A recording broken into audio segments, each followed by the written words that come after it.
Good morning, good afternoon, and good evening. Welcome back to the channel. So today I am talking about what if Miles Morales became Thor. So this is what if Miles Morales number 4. So I know there's a little bit of controversy about it, and gonna be honest, because of it, I wanted to pick up the comic. And I've only just gotten around to reading it. So I don't even know who wrote it, to be honest. I can't pronounce those names. Okay.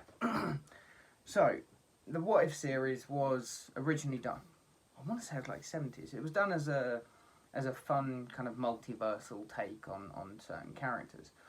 One of the best ones I've read was What If the Cuckoo Sisters became Phoenix. Because I love the Phoenix. I love a lot of that kind of stories around the X-Men. So when the three Cuckoo Sisters becoming Phoenix, it increases a lot of the issues that the X-Men and sort of the global community would have had. And a lot of the what ifs were one shots because it's a one shot series. What if this happened? What if this happened? What if this happened?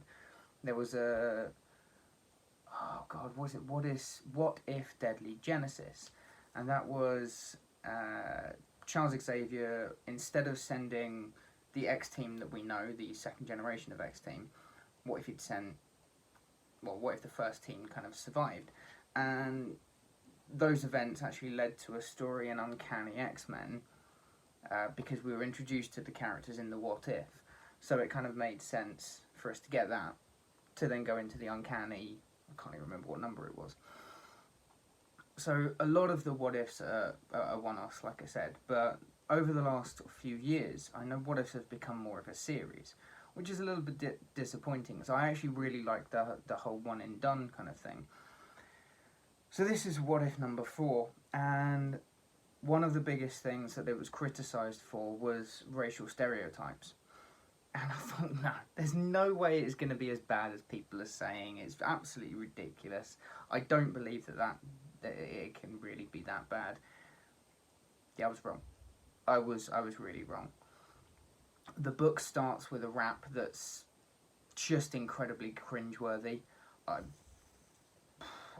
couldn't deal with it, and it kind of gets worse and worse from there, to be honest. He says hammer time when he's summoning Mjolnir. Mjolnir has, I don't really know what else to call it other than graffiti on it. He calls Asgard his hood. In terms of a what if sort of scenario, his father is Odin, and then it's his uncle that's Loki. So I actually quite like that. I think that's quite an interesting dynamic going on there, to be honest. And if this was done well, it could have actually been a really interesting comic. But there are a lot of stereotypes in there, and to be honest, that's not even the most offensive thing. The most offensive thing is how poorly written this is. It really does scream to someone that doesn't really know, like, the young people speak, and I'm not even going to pretend I know those kinds of things. I have absolutely no idea. But to be honest, anyone from my generation up, if you're writing comics, I don't think you should try and do that kind of language, sort of stick to what you know. And it made me cringe so much while reading this. I actually had to stop quite a few times just to take a break. I just couldn't deal with it. I really couldn't.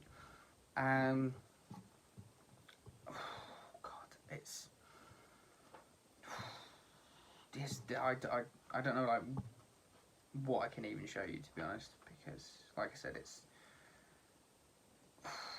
just unbelievably stupid.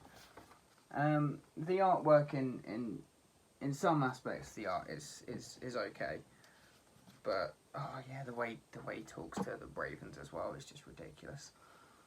It's a bad book, it really is, and I can't believe Marvel put this out, not for the fact that it is heavily leaning on the sort of the racial stereotypes thing, because fine, it doesn't reflect particularly well on them, but because of the way this is written. Marvel is supposed to have the best of the best writers. You know, everyone is supposed to aspire to be working at Marvel or DC, and at the moment, this is coming across as that's where people start. You know, they start at Marvel, they start at DC, then they work on their own stuff. So when we get stuff like this, it's awful, to be honest, and I don't really want to talk about it anymore. Anyway, if you guys have read What If Miles Morales #4, please let me know what you guys think about it down in the comments below.